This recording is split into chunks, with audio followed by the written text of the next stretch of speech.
Buenas noches, hermano, ¿cómo le va? Buenas noches, Buenas noches, ¿cómo estás? estou bem. Gracias a E o Dios. senhor, e usted, né? ¿Y usted? Estoy bien. Muchas gracias por Ah, preguntar. graças, Deus lhe bendiga. Igualmente, hermanito, muchas gracias. A usted también. Amém. É bom ver o senhor. Como é que estão as coisas? Tudo bem?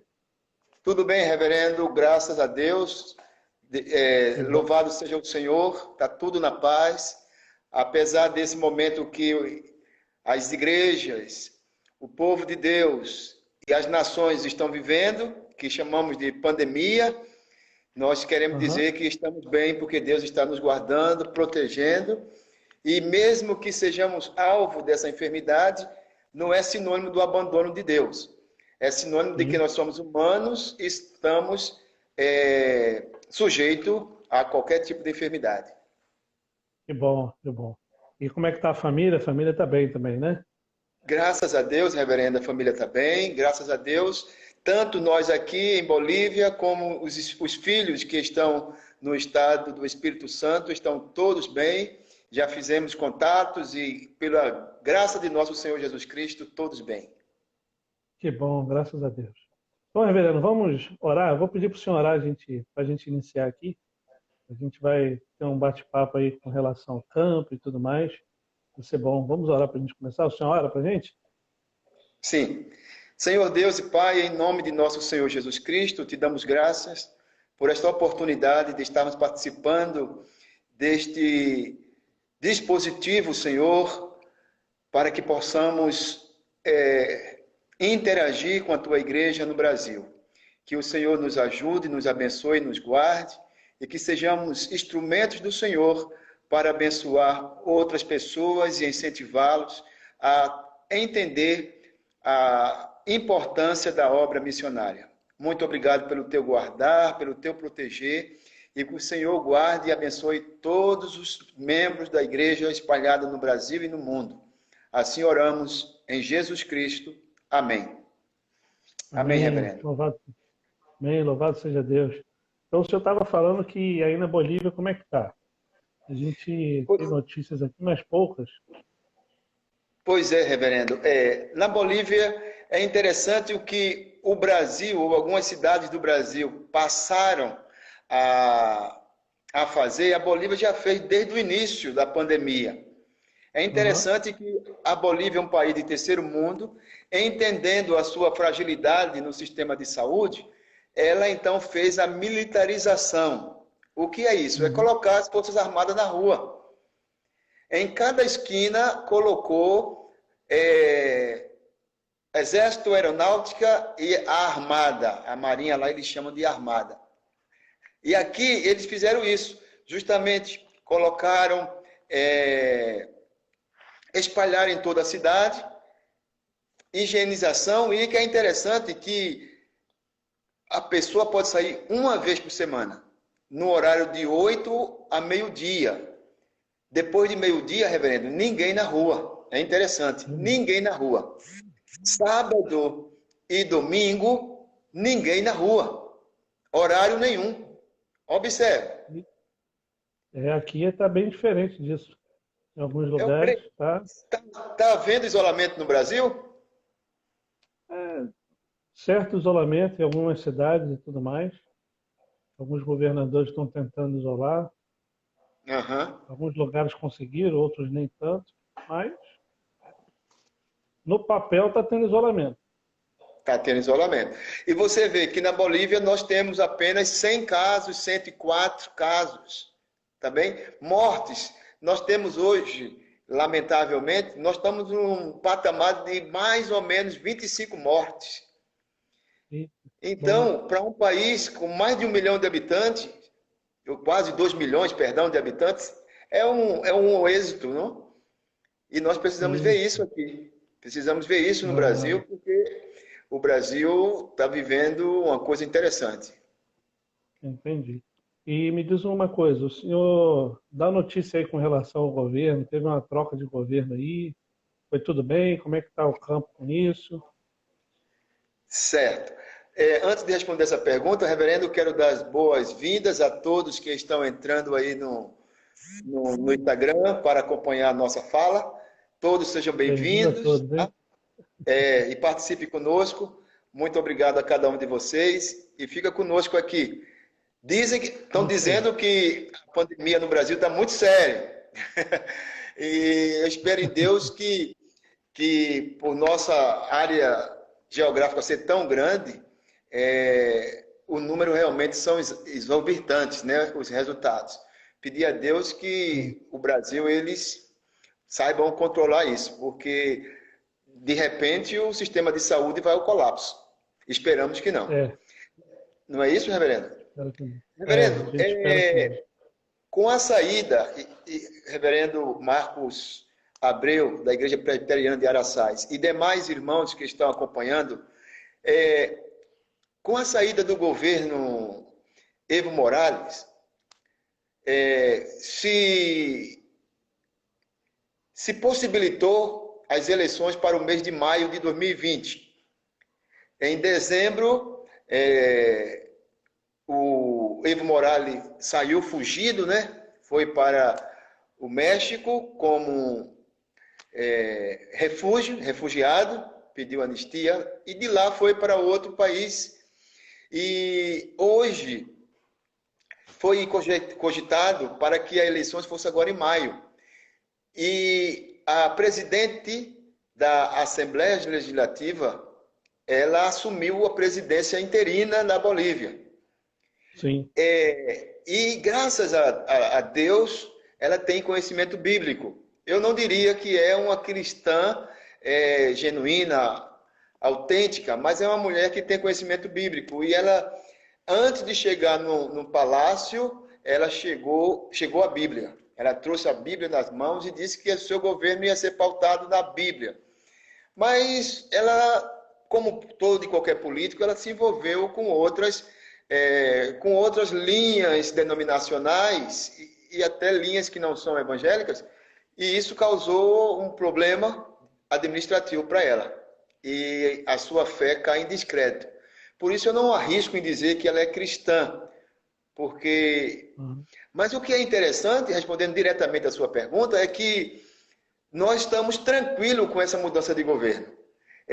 A igreja, que no passado, na época do presidente Evo Morales, corria um grande risco de perder, não é, a sua liberdade religiosa, a igreja hoje tem até uma elevação, né?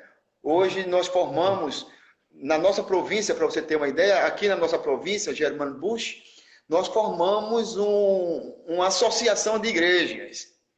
E essa associação de igreja, ela tem acesso a todas as linhas de todas as camadas governamentais. Então, hoje, aqui, por exemplo, em Bolívia, quando não podemos mais circular e precisamos ter um horário onde os membros dessa diretiva, os membros dessa executiva não podem sair todos os dias, porque cada final de carnê de identidade é diferente um do outro, nós enviamos um documento para o alcalde. O alcalde é como se fosse o prefeito da região, e ele libera para nós o horário mais estendido. Interessante. Que bom. Que bom. Aí nós estamos tendo essa flexibilidade, esta aceitação e essa elevação de um conceito que antes, outrora, nós não tínhamos. Então, com a mudança do governo, nós estamos melhor como igreja.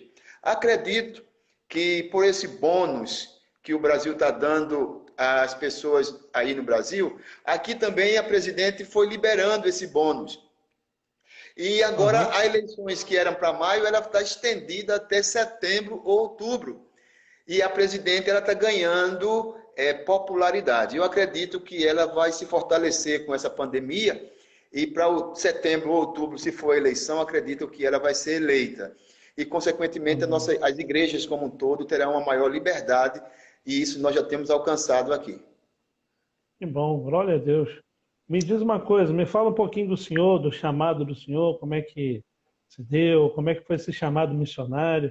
Eu sei que o senhor passou um tempo, foi lá na África também, não foi? Perfeito. Perfeitamente, reverendo. É interessante que quando nós chegamos aqui em 2001, no Espírito Santo, chegamos no Espírito Santo em 2001, foi. Chegamos no Espírito Santo em 2001. Quando chegamos no Espírito Santo em 2001, fomos pastorear a primeira igreja presbiteriana de Campo Grande, na cidade de Cariacica. O senhor é pastor há quantos anos já? Eu sou O senhor é pastor há pastor quantos anos? há 25 anos. Bom, Eu tô parabéns, Deus continue abençoando. quase chegando igual a você, né? Não. Pois é, reverendo, 25 anos. Só na primeira presbiteriana de Campo Grande, lá em Cariacica, eu passei 11 anos. E quando chegou em 2009, pastoreando a igreja, eu senti no coração o desejo de compartilhar com o conselho da igreja o desejo de ir para a obra missionária. E então, o conselho disse, pastor, o senhor vê aí sua escala, o senhor faz como pode, para que possamos, então, na sua ausência, substituir para o senhor viajar para São Paulo. Porque o CFM, que é o curso de formação missionária, só era realizado em São Paulo. Ou você morava lá, ou você viajava em 15 dias. Então, eu não podia morar lá, porque pastoreava a igreja em Espírito Santo. 15 dias estava viajando para São Paulo. E aí o conselho foi muito benéfico conosco, muito visionário, e nos abençoava, e a gente viajava para São Paulo. Precisamente, começou o curso em Campinas, depois de Campinas foi transferido para o centro de São Paulo. E lá nós ficamos um ano. Ficamos de fevereiro até novembro. Em dezembro nós fomos fazer o CTM, que é o Plantação de Igrejas, lá no IBEL, lá em Patrocínio. E ficamos 20 dias lá. Lembra, né? Conhece, não? E ficamos 20 dias lá no interno e fizemos o curso de plantação de igrejas. E como se deu, então, o nosso chamado? Veja só, pastor.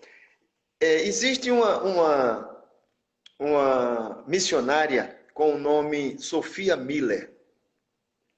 E Sophia Miller, ela se converteu jovem, quase adulta, e ela, andando nas estradas de Nova York, Estados Unidos, ela ouviu um pregador. E ela não era cristã ainda, e ele fez um apelo, um convite, e ela aceitou. E depois que ela se converteu, ela foi fazer a obra missionária na Colômbia. E é interessante na sua biografia que alguém pergunta para ela, missionária, como foi o seu chamado? Essa mesma pergunta que o reverendo fez para mim hoje. Como foi o seu chamado? E ela disse uma coisa interessante, reverendo. Ela diz assim, não tive sonhos nem revelações. Li uma ordem e obedeci. Eu queria tomar a ousadia, se você me permite, de fazer minhas as palavras de Sophia Miller. Reverendo, é utopia. Se eu disser para você, não, reverendo, eu tive um arrepio. Eu senti um arrepio, assim, vai para a obra missionária. Não tive arrepios. Não tive sonhos, não tive visões. O desejo do coração era que aparecesse um anjo e dissesse assim, Geraldo, te chamo para a obra missionária. Passa a Macedônia e ajuda-nos. Entende? Era fantástico se isso acontecesse, mas não aconteceu. Simplesmente, eu falei para minha esposa assim, amor, eu estou sentindo no coração o desejo de a gente fazer a obra missionária. Vamos dar uma pausa, stand-by, o ministério local, e vamos para as missões? Ela disse, filho, se é do seu coração, Deus vai fortalecer isso no meu coração. E se Deus fortalecer no meu coração, então é de Deus. Então Deus foi trabalhando no meu coração, trabalhando no coração dela. E a gente foi lendo biografias de missionários, nós fomos lendo as Sagradas Escrituras, e em nenhum momento, reverendo, a gente percebe que tem algo sobrenatural. O que precisamos fazer, na verdade, é ler a ordem. Ide por todo mundo e pregar o evangelho a toda criatura. É uma ordem. E siga. Foi isso que foi feito. Nós não tivemos sonhos, visões e revelações. É algo muito interior, né? Pessoal, o chamado Sim, de Deus é e subjetivo, reverendo. É isso exato, mesmo, exato. perfeitamente. Interessante, interessante. E quando o senhor chegou, como que o senhor chegou aí na Bolívia? Como é que foi isso? Então, para eu te contar como cheguei em Bolívia, né, eu preciso contar por que eu não fiquei na África, né? Isso. Porque eu não fiquei em Angola. Então, o que acontece?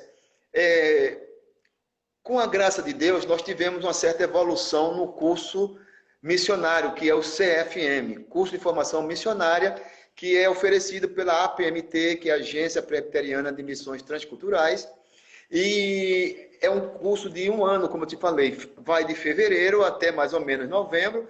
Em dezembro se faz o CTM e também depois do CTM tem a formatura e é ensinado a fazer os projetos e assim no ano seguinte você, dependendo da sua evolução, você já vai para o campo.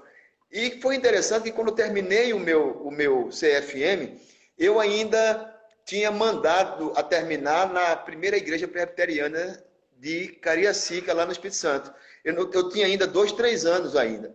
E eu não queria romper o meu mandato lá. Então eu falei para a igreja o seguinte, irmãos, eu terminei o curso, eu vou terminar o meu mandato. Nesse período que termina meu mandato, vamos trazer um pastor auxiliar, e esse pastor auxiliar fica conosco, e ele já vai assumindo a forma da igreja, e eu já vou me ausentando, e ele vai assumindo, e vai ter uma substituição paulatina, gradativa e gloriosa para ambas as partes. E assim aconteceu. Formei em 2010 e até 2012 fui convidado pela APMT para ser professor de introdução à missiologia. E a APMT estava querendo, a APMT tem um seminário lá em Angola e está precisando de mestres, pastores em Angola. Então, o que é que acontecia? Os vocacionados, os angolanos que eram vocacionados para ser pastor, eles vinham para o Brasil, observe, eles vinham para o Brasil, terminavam o curso, mantido pela Igreja Presbiteriana de Angola e ajudado pela Igreja Presbiteriana do Brasil, e ao chegar aqui em Brasil, ao chegar no Brasil, sabe o que acontecia? Eles não voltavam mais para Angola, eles continuavam pastoreando ou sendo pastores auxiliares aqui no Brasil. E a Igreja de Angola, que tinha feito o investimento, ficava a ver navios. Então, a IPB em Angola, que chamamos, na verdade, IPBA ou IPA, Igreja Presbiteriana da Angola, ela solicita a APMT que mande professores para o seminário de Angola. Então, eu fui graciado com a bênção de Deus de ser professor por 2 anos pelo CFM, e em 2010 eu fui convidado a passar um módulo de introdução à missiologia em Angola. Então eu fui para Angola porque Angola já era também o meu campo-alvo. Era minha intenção ser pastor, missionário e professor em Angola. Então nós fomos.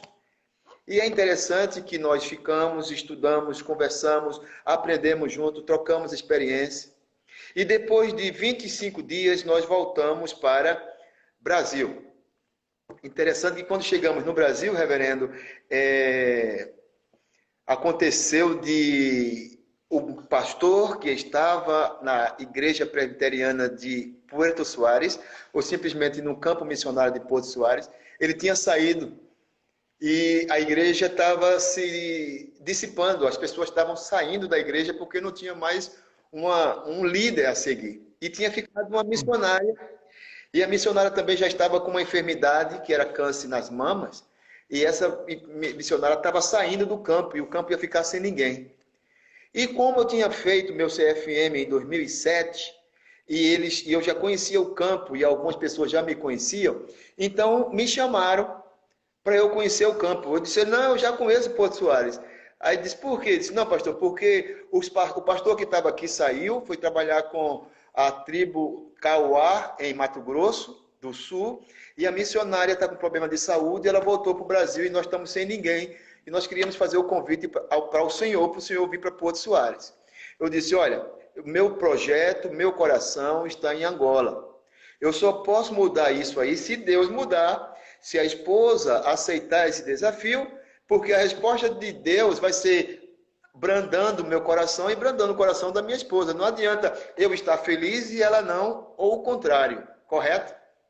Sim, Aí corretíssimo. então, conversei com ela, ela disse, pastor, amor, querido, meu bem, my love, o que você decidir, a gente faz. Vamos orar. E nós oramos e entramos em contato com a PMT disse assim, Geraldo, Angola está ansioso, te esperando. Se você não puder ir, então vamos fazer o seguinte, a gente tem que avisar para eles e mandar uma outra pessoa e você refazer o seu projeto para Porto Soares. Aí eu digo, então vamos fazer isso. E eu refiz o projeto, enviei para a PMT, eles aprovaram, fizemos uma entrevista e eles me mandaram para Porto Soares. E nós já estamos lá, nós já estamos aqui faz 8 anos que nós estamos. E graças a Deus, estamos assim, felicíssimos pelo que estamos fazendo como instrumentalidade daquilo que Deus tem feito nas nossas vidas. Que bom, louvado seja Deus. E quando o senhor chegou aí, o senhor enfrentou alguma dificuldade? Como é que foi o começo de tudo aí? Qual foi a dificuldade, os desafios que o senhor teve? O que aconteceu? Fala pra gente um pouco. Veja só, reverendo e queridos irmãos, quando nós estávamos nos preparando para ir para Angola, nós não ficamos preocupados com a língua, primeira coisa, porque lá é um país de fala português. É um português puxado, feito português de Portugal, mas é compreensível. Não tem um curso, você não faz nenhum curso de línguas para ir para Angola, para ir para Portugal, porque é o português que já se conhece. Mas quando mudamos esse campo, em vez de ir para Angola, vir para Porto Soares, um país de fala castelhano, e não espanhol, castelhano, então fomos pegos como que de calça curta, não? Como nos preparar tão rápido, como fazer um curso tão rápido para ir para Porto Soares? Primeiro desafio, então, foi a língua. Respondendo a sua pergunta, a língua foi o primeiro desafio. Depois da língua, reverendo, foi a culinária. A culinária. A comida da Bolívia, a comida aqui da nossa região, da Bolívia como um todo, é muito estranho.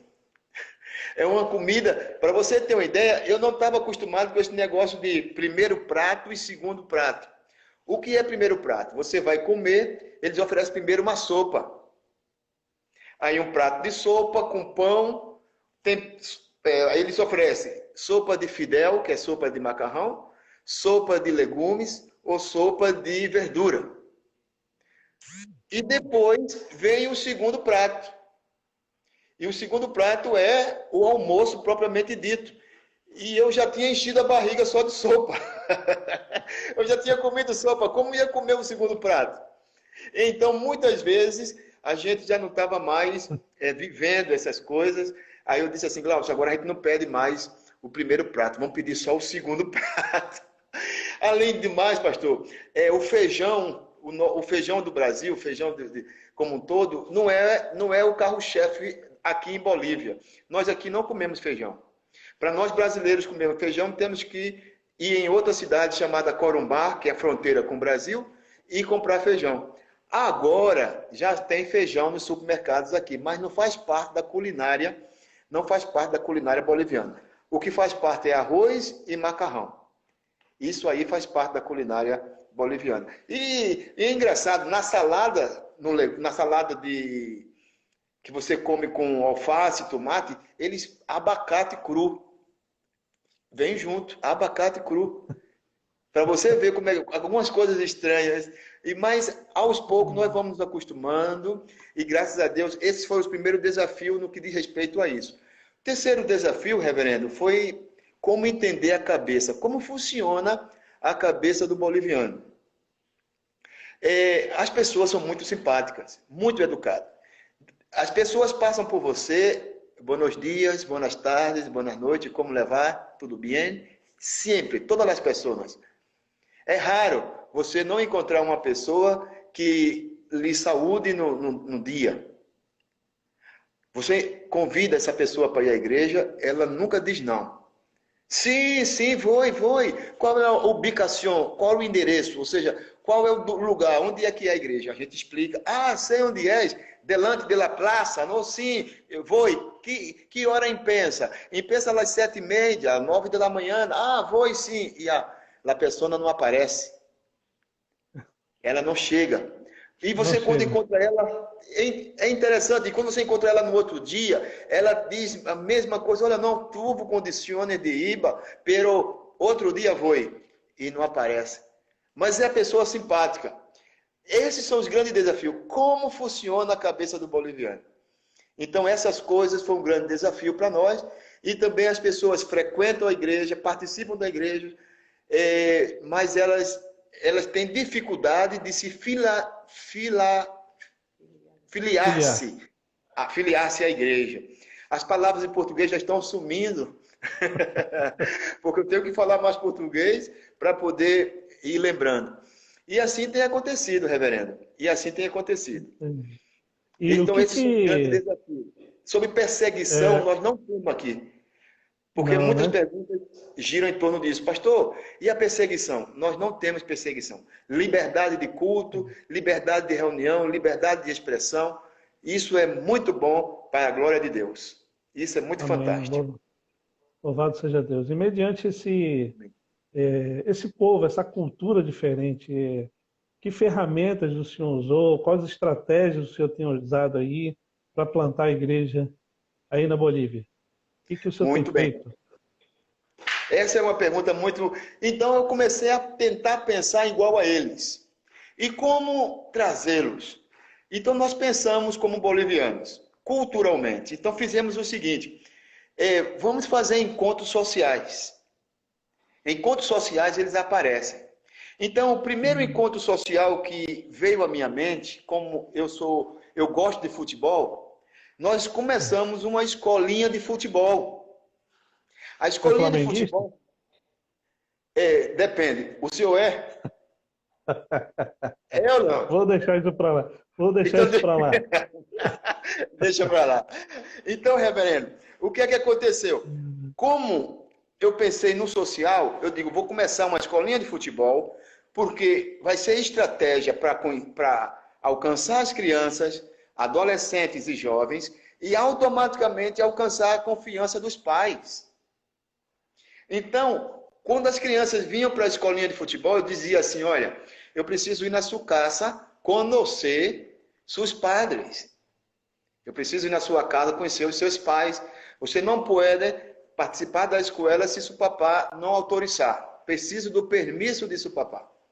Então, eles me levavam às suas casas e na mesma calle, na mesma rua, eu falava com 4, 5, 6, 10 famílias ao mesmo tempo. Então, ficou fácil. Então, eu já entrava na casa 1, na casa 2, na casa 3, na casa 4, casa 5 e assim sucessivamente. Então, esse foi o primeiro contato. E essas crianças, eu dizia o seguinte: mira, você tem que conhecer a igreja. E como conhecer a igreja? Eu digo, primeira coisa é, antes do treinamento, vamos ter uma devocional. Então, antes do treinamento, eu dava a Bíblia para eles. Um devocional de 10, 15 minutos. Bíblia.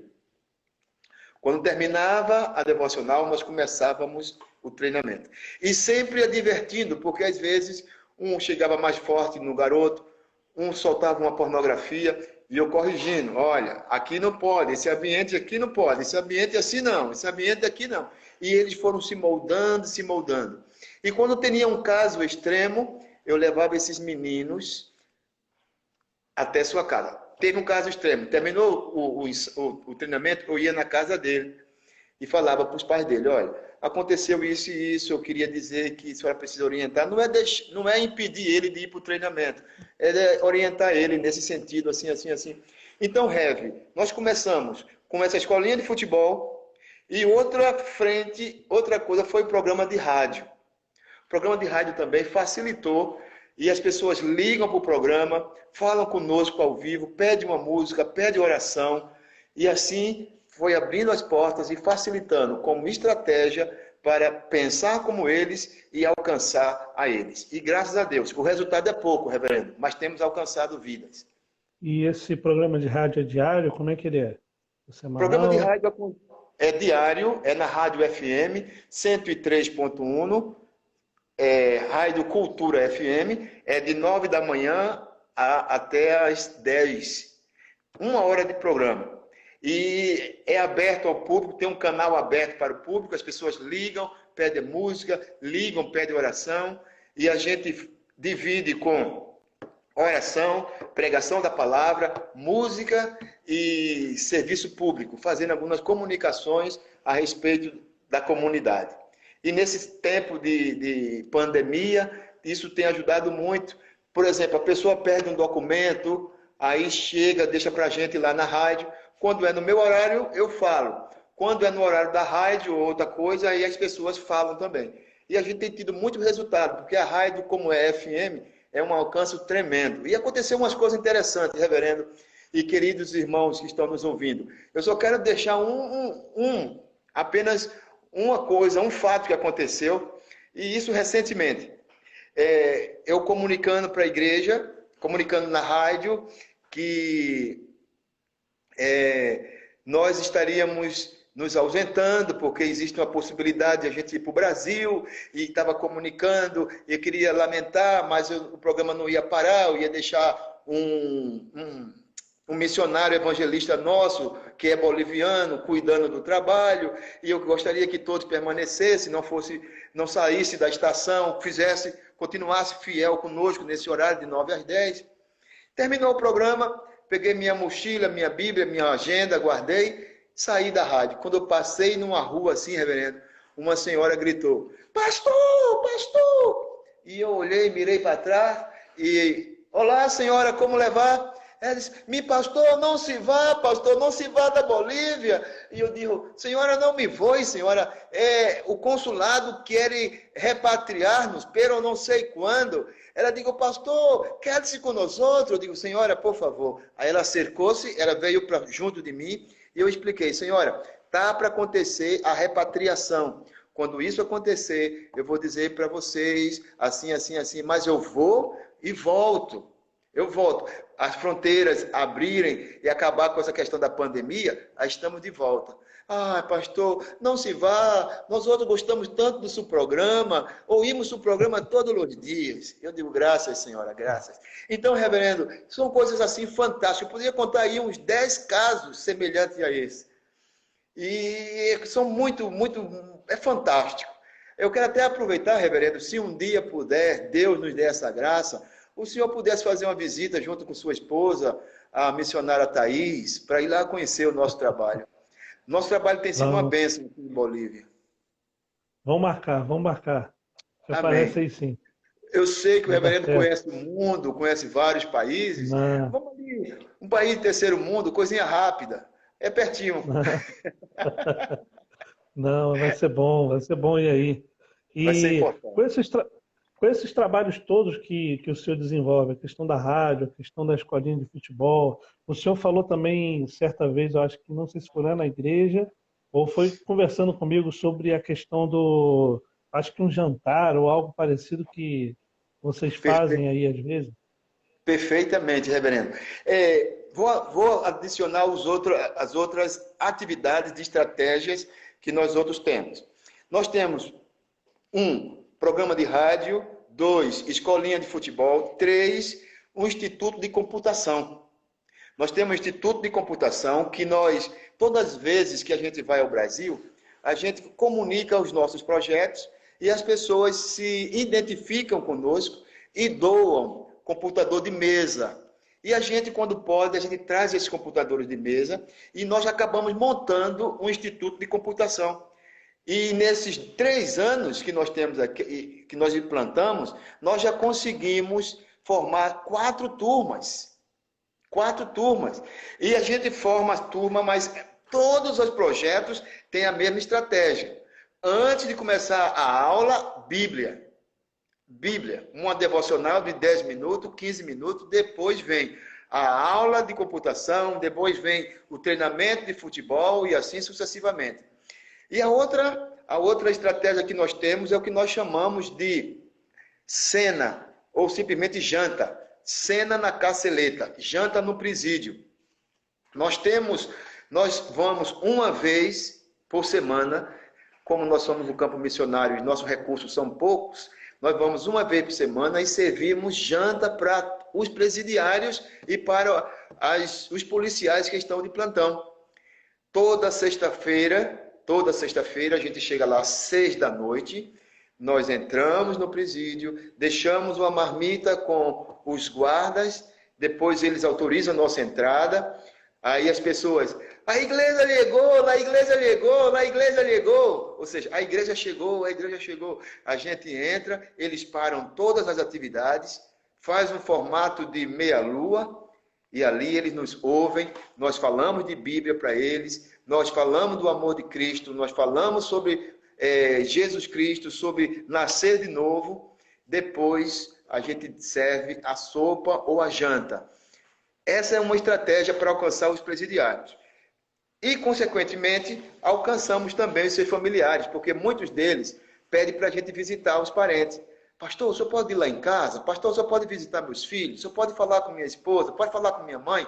Fala para meus pais isso e isso. Aí, no dia seguinte, ele me deu a direção, o endereço. Eu vou lá, procuro um e outro. Às vezes, a gente tem que ter um soldo, um dinheirinho no bolso, porque às vezes eles precisam de um creme dental, um sabonete, um papel higiênico, uma escova. Aí a gente providencia isso, mas coisa que sem provocar muito escândalo, porque senão as pessoas pensam que a igreja é simplesmente assistencialismo. E nós não queremos passar esta ideia de assistencialismo para as pessoas. E o último projeto, pastor, como estratégia, é o 2S, sopa e salvação. Nós temos um projeto que a gente, como social, antes era todas as quintas-feiras, agora estamos fazendo toda terça-feira.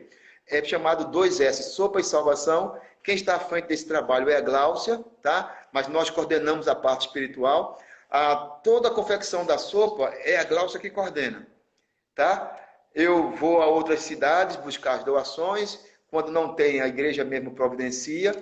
Com as ofertas que nós recebemos das igrejas parceiras, como é o caso da Igreja Presbiteriana de Araçais, a gente compra o material, prepara a sopa e recebe essas pessoas 5 horas da tarde. Todos ficam sentados, todos acomodados. Depois, Bíblia. De meia hora de Bíblia, porque eles estão sentados, eles estão bem acomodados. Então a gente dá meia hora de Bíblia, incluindo louvor, e depois servimos a sopa. E depois eles levam a vasilha até a cozinha e nós enchemos suas vasilhas e eles levam sopa para casa. Além de levar sopa para casa, às vezes nós temos material de doação que foi em boa quantidade e a gente prepara sacolas para eles levarem. Mas esse período é um período assim de estratégia. Com isso, pastor, nós fomos arrebanhando esse povo. Vamos para a igreja da sopa, vamos para a igreja da sopa. E as pessoas vêm vindo para a igreja da sopa, vamos para a igreja da sopa. E graças a Deus, Deus está trazendo os seus eleitos, está trazendo os seus escolhidos. Amém. Então tem dado resposta isso tudo, não é? É verdade. Glória a Deus. Resposta. Louvado seja Deus. Olha, eu estava lendo aqui nos comentários que muitas pessoas lá da igreja de Araçais estão pedindo até caravana para ir para aí. Ô, glória! Pastor, não é difícil. Eu vou dizer, o caminho é fácil. Observe, já teve aqui o irmão Neuci, que está nos acompanhando aí também pela live. Ele já esteve aqui, entre outras pessoas. O Neuci é testemunha disso, juntamente com sua família. É que um ônibus vindo de Vitória, Rio de Janeiro, São Paulo, Mato Grosso do Sul, Bolívia. O caminho é fácil. E apenas 2 dias chegam aqui perfeito, tranquilo e faz uma boa viagem. Isso pode ter certeza. Isso aí, vamos programar isso tudo aí. Deus vai providenciar aí. Deus quiser. Nós já temos condições de receber uma caravana. Não precisa ir para hotel. Põe o pessoal para dormir no templo, põe o pessoal dentro das salas. É possível, sempre é possível. Amém. Louvado seja Deus. Amém. Estou pensando aqui, se o senhor fosse plantar uma igreja hoje, qual seria a sua estratégia? O que o senhor pensaria para começar um campo novo? Diga aí para gente, a experiência do senhor e tudo mais. Se eu fosse começar um campo novo hoje, eu chegaria com a área de saúde, devido a essa pandemia que aconteceu agora. Nós começaríamos um posto de saúde primeiro, um serviço social, tá? Não colocaria placa de igreja. Por exemplo, eu, a esposa, chegaríamos no local onde seria o futuro templo e a gente construiria primeiro como falam no Brasil, uma UPA. Mas nessa estratégia, eu tinha minha equipe, eu já tinha formado minha equipe, dentro do meu projeto já tinha a equipe, porque depois que eu construísse o prédio, esses meus parceiros, essas pessoas que têm visão missionária e que participam comigo no projeto, hoje, Porto Soares para Cristo, eu abriria esse projeto, formaria uma unidade de saúde. Agora, ao lado da unidade de saúde, templo presbiteriano. Porque, pastor, em todo lugar, tanto em Brasil como aqui em Bolívia, a saúde está em primeiro lugar. O povo carece de saúde. E onde há necessidade nessa questão de saúde, pastor, as portas se abrem. A pessoa quando está debilitada, a pessoa quando está indefesa, ela está simplesmente aberta para ser um campo missionário. Então, hoje eu não começaria com futebol, porque em todo lugar tem futebol. Eu não começaria com sopa, não começaria com programa de rádio. Hoje, se eu fosse, por exemplo, para o Chile, fosse para Paraguai, fosse para Colômbia, eu formaria minha equipe dentro do meu projeto com o pessoal de saúde. Daria condições de receber essas pessoas da saúde. Dentro do meu projeto, eu teria o enfermeiro, ou o técnico em enfermagem, ou até mesmo médico local da região. Inclusive, ajudaria financeiramente a eles. E então, ali nós teríamos a igreja como suporte. A igreja seria o hospital que cura a alma e o posto de saúde, futuro hospital que cura o corpo. Essa seria a minha estratégia hoje. Que legal. Interessante que lá na igreja presbiteriana de Araçás funcionou um posto muitos anos, posto de saúde lá na igreja. E hoje, por causa da pandemia, até saiu esse posto, mas estava tendo uma equipe de enfermagem lá na igreja, né? E eles também faziam esse atendimento preliminar das pessoas e encaminhavam para o posto e tudo mais. É bem interessante esse processo. Que utilidade para a comunidade, né, pastor? Sim, serviço fantástico. É uma verdade. É verdade. Uma coisa que o senhor falou da equipe.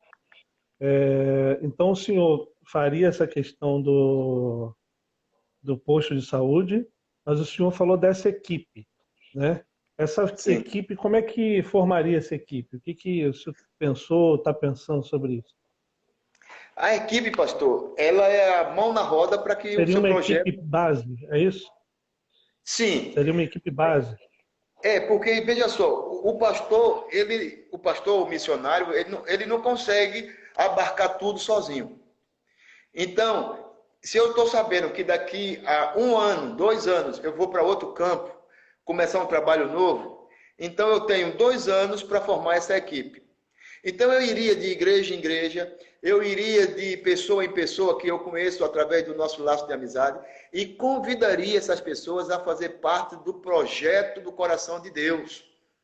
Pessoas visionárias, pessoas que sejam apaixonadas pela obra missionária e que querem salvar vidas, no sentido espiritual. Principalmente a pessoa do ramo, pessoa do ofício da saúde. Então, eu teria um técnico de enfermagem, teria um enfermeiro, teria uma enfermeira, e dentro desse projeto aqui, eu formaria minha equipe e daria a ela liberdade no campo missionário dela formar a sua própria equipe. Então, ela aparecia e eu ficaria na retaguarda, sustentando essas cordas através dos parceiros, para não faltar nada no nosso projeto. E dentro da nossa visão, ter pessoas da região, se for em Bolívia, bolivianos, Chile, chilenos, Colômbia, colombianos, para que essas pessoas façam parte dessa equipe, porque ela conhece o povo, ela sabe quem é as pessoas, ela conhece a cultura. Então, essas pessoas iam nos auxiliar a manter esse projeto funcionando. Inclusive, com o tempo, pastor, como acontece no Brasil, na Bolívia e em outros países não é diferente. Começa como uma ONG, começa como de utilidade pública, depois ela toma uma expansão imensa, é ajudada pelo município, depois ajudada pelo departamento, depois ajudada pelo governo nacional. No caso aqui em Bolívia. O município, a alcadia de Porto Soares, depois o departamento de Santa Cruz, que é o departamento que abrange Porto Soares. Depois, a nível nacional, é a mesma coisa que acontece no Brasil hoje. A gente começa com uma utilidade pública e depois você vai tomando um crescimento assim fantástico. Essa é a minha ideia. Como plantar a igreja hoje seria mais ou menos nessa direção. Nós já trabalhamos aqui, pastor, com creche, que a gente chama aqui de guarderia. Funcionou perfeitamente. Funcionou há uns 5 anos, mas observe uma coisa, trabalhar com crianças e em outro país, e onde tem meninos e meninas, é muito arriscado. Por quê? Porque se uma menina daquela ou um menino daquele faz uma acusação perante eles chamam demanda aqui, faz uma demanda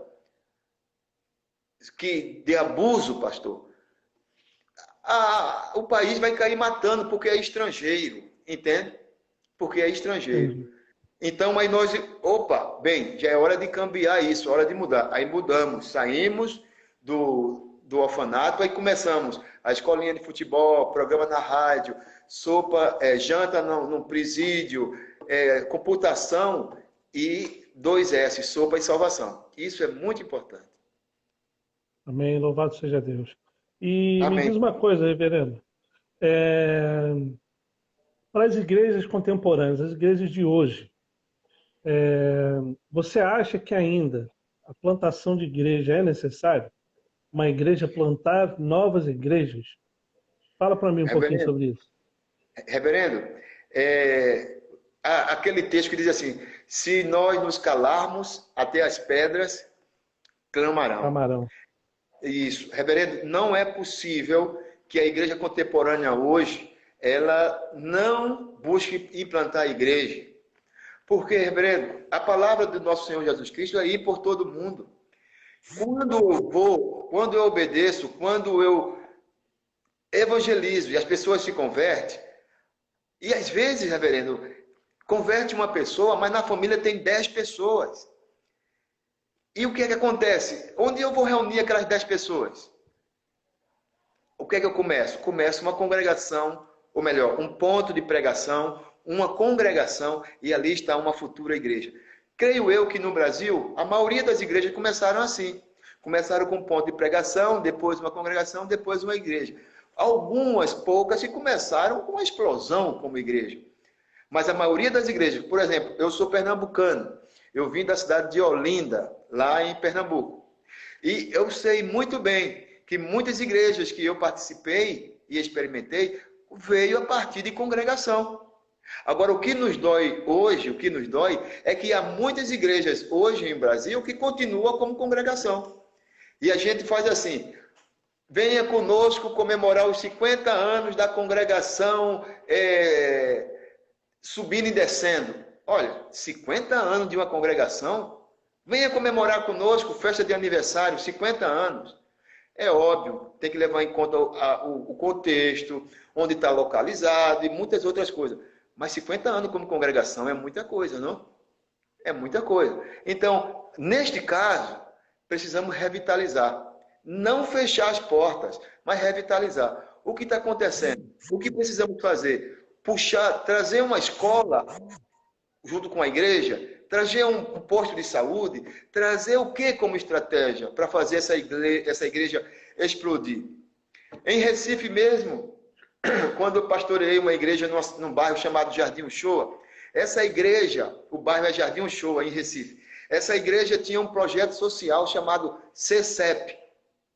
Esse projeto tinha marcenaria, tinha computação, tinha reciclagem, entre outras coisas. Meu pastor, um dia, como pastor lá, eu resolvi levar a reunião do presbitério para a nossa igreja, para de contrapartida o presbitério conhecer os nossos projetos. Observe você. Eu estava no bairro. As pessoas que vinham do centro do Recife, chegavam na avenida, que está longe do bairro, 2, 3 quilômetros do bairro, aí perguntavam assim: vocês sabem onde é a igreja presbiteriana de Jardim Uchoa? Perguntando aos transeuntes e às vezes até aos moradores: vocês conhecem onde é que fica a igreja presbiteriana de Jardim Uchoa? A pessoa dizia assim: é uma igreja que tem um projeto social, que trabalha com computação, reciclagem.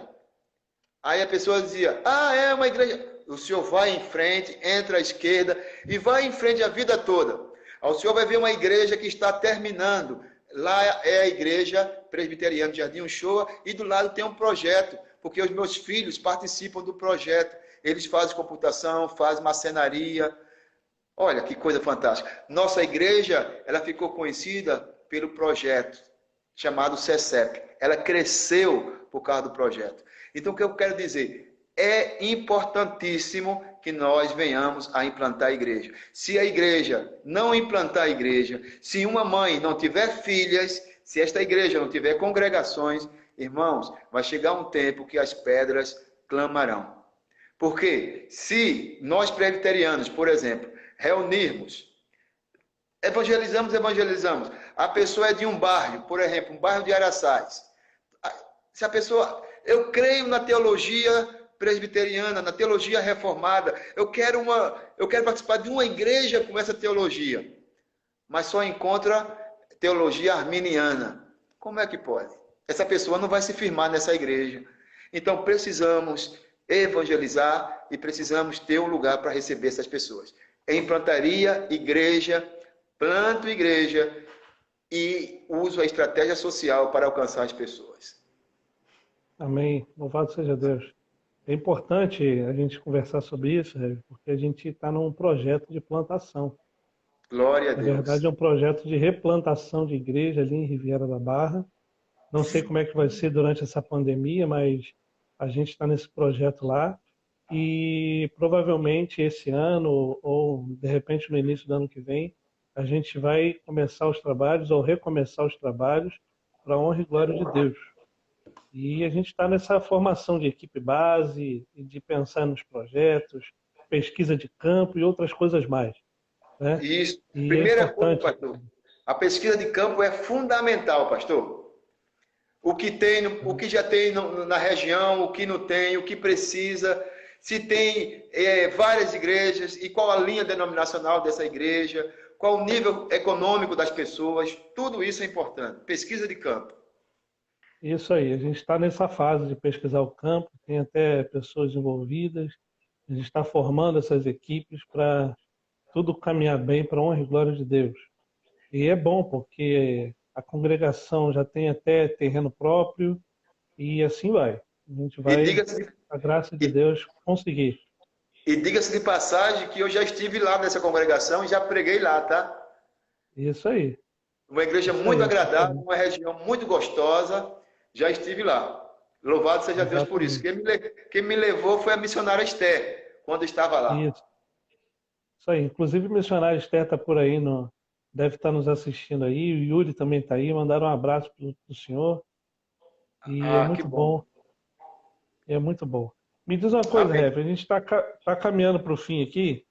E me diz aí, conta mais alguma história. Eu vou estar orando pelo senhor, pela vida do senhor, por tudo isso que está acontecendo aí, e na Bolívia, no campo onde o senhor está. E fale um pouco mais aí sobre o campo, sobre sua família, algo que o senhor queira compartilhar com a gente. Tá. Muito Querido, se obrigado. alguém quiser fazer alguma pergunta, pode fazer também, que eu leio aqui para o reverendo, tá bom? Amém. Pode Reverendo falar. Marco, eu quero, antes que tudo, louvar a Deus pela sua vida, quero louvar a Deus pelo seu ministério, pela sua visão missionária, quero louvar a Deus pela forma que o Senhor tem tratado os missionários, particularmente a mim e a minha esposa, e pela oportunidade de estarmos tão perto. Deus seja louvado pela sua vida e seu ministério, que seja e continue sendo próspero, para a glória de Deus. Primeira coisa. Segunda coisa, eu queria dizer para aqueles que nos ouvem, que não espere ter um sonho ou visões para obedecer a Deus. Não espere, porque havia antes, como diz as Escrituras lá em Hebreus, havendo Deus outrora falado muitas vezes aos pais pelos profetas, hoje nos fala pelo Filho, o qual foi herdeiro de todas as coisas. Está em Hebreus, capítulo 1. Olha, antes, as pessoas, elas eram alcançadas através da teofania, revelações de Deus. Com a chegada, com a vinda de Jesus Cristo, é Ele que nos fala pela palavra. Então, meus irmãos, não espere ter sonhos. Eu quero ir para a obra missionária, mas Deus não falou para mim. Cara, se você encontrou nas Sagradas Escrituras a palavra, ide por todo mundo, se você encontrou na palavra que é necessário pregar o Evangelho, como eu posso me calar? Em Romanos, capítulo 10, eu peço permissão ao pastor para ler Romanos, capítulo 10, apenas um versículo, que fala uma coisa muito fantástica e que muita gente não considera. Observe o que diz o versículo 15 do capítulo 10 de Romanos. E como pregarão se não forem enviados? Como está escrito, quão formosos são os pés do que anunciam coisas boas. Observe, eu quero apenas 2 adendos aqui. Como pregarão se não forem enviados? A igreja é a agência enviadora. Primeira coisa. A pessoa não pode simplesmente se jogar na obra missionária, ser um aventureiro, ser um avião para cair aí nos campos missionários de paraquedas. Não pode. A igreja que envia é o pastor, com o conselho da igreja, na visão presbiteriana, com o conselho da igreja que examina, que envia para fazer o curso, para se capacitar e envia para o campo missionário. Essa é a primeira coisa. A segunda coisa, observe que diz assim, quão formosos são os pés do que anuncia coisas boas. Observe, não está dizendo assim, quão formosos são os missionários que convertem pessoas, quão formosos são os campos missionários que estão com muita gente, quão formosos são as igrejas. Não são isso. Eu sou feliz, eu sou abençoado, porque eu obedeço e vou pregar. Só em ir pregar, eu estou sendo abençoado. E as pessoas que me ouvem serão abençoadas. Então, todos esses versículos que vêm do capítulo 10, do versículo 12 até o versículo 15, fala justamente sobre isso. Pois não há distinção entre gregos e judeu. Ou seja, eu tenho que pregar a todo mundo. Eu quero dizer isso para você. Não espere ter sonhos, visões nem revelações. Simplesmente obedeça.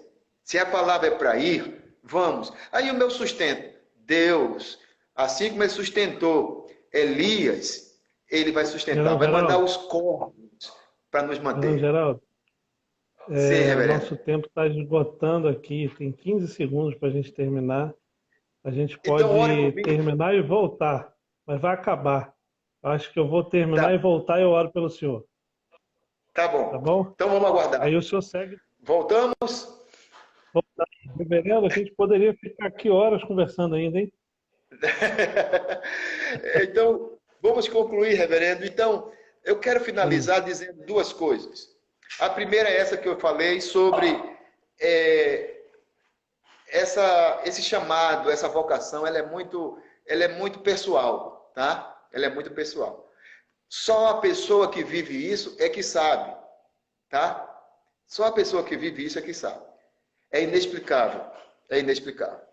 Por isso não precisa sonhos, não precisa visão nem revelação. Porque Deus, quando toca, já era. Essa é a primeira coisa. A segunda coisa, reverendo, que eu quero dizer é que nós estamos para ser repatriados para o Brasil.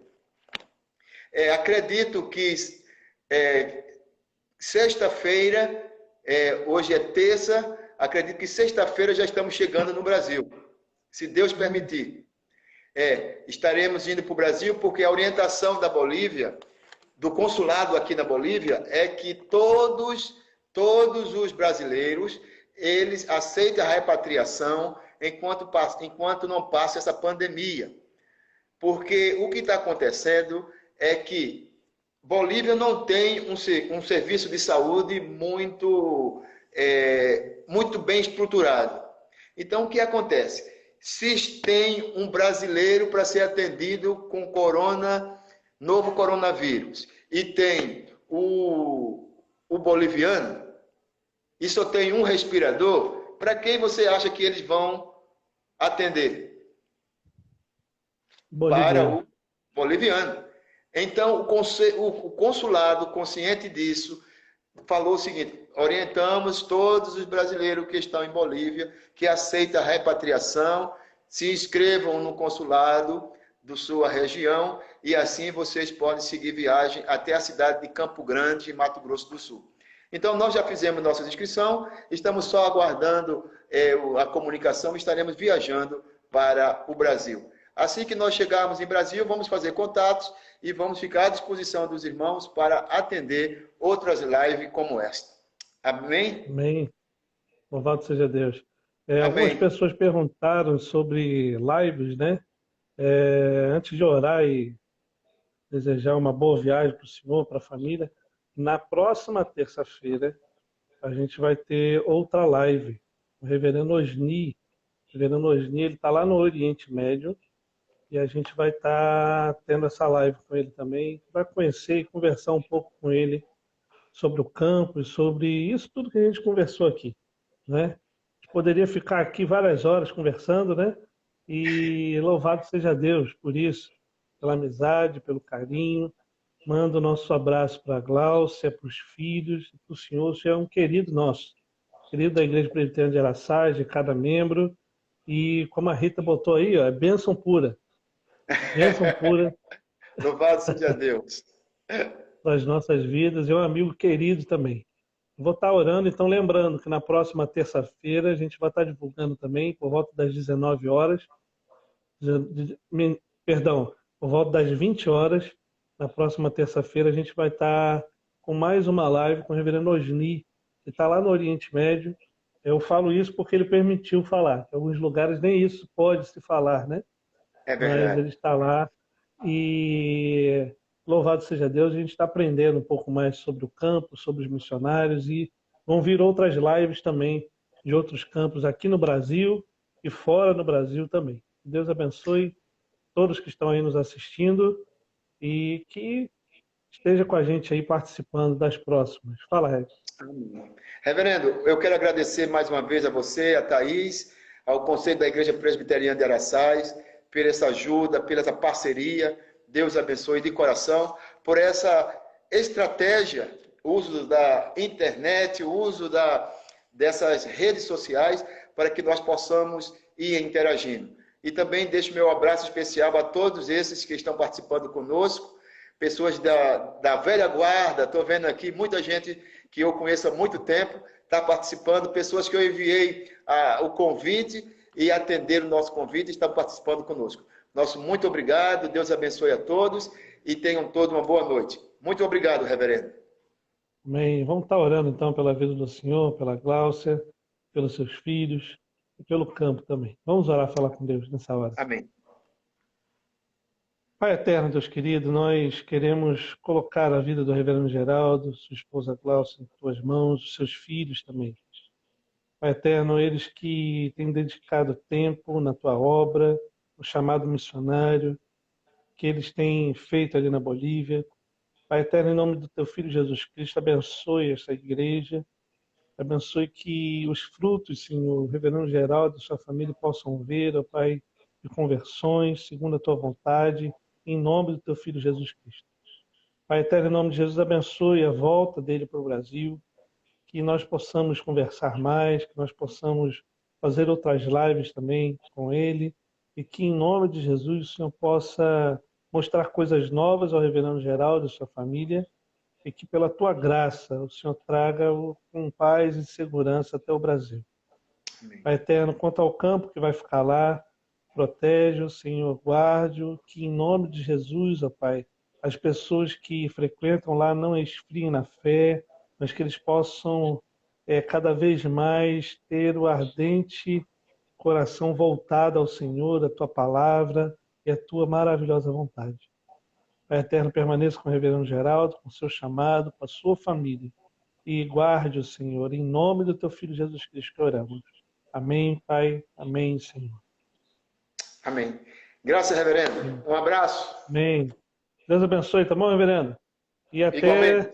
a próxima. Até a próxima. Boa Até noite. logo. Muito obrigado. Amém. Pessoal que está aí também, Deus abençoe. A gente está finalizando aqui. Deus abençoe a vida de vocês. O prefeito Cosme aí deu um joinha. A Maísa também deu um joinha. Mariana também deu um joinha. A Ruth deu um amém. Um abraço aí também deram. A Rita deu um parabéns, pastor Marcos. Eu, hein? Para com isso. Estou lendo aqui. A minha sogra, dona Joilma, deu um joinha. Deus abençoe, sogra. Gilmar. Um abraço a todos. Delma também. Rita, Deus abençoe vocês. Queridos, um forte abraço. Janese ali, amém. Presbítero Jadir também está aí presente. Deus abençoe. Ana Cristina, boa noite também. E que Deus guarde cada um de vocês. Deus abençoe a todos. Estou encerrando aqui. Até breve. Até a próxima terça-feira, às 20 horas. Tchau, tchau. Amém. Um abraço. Bem, tchau, tchau.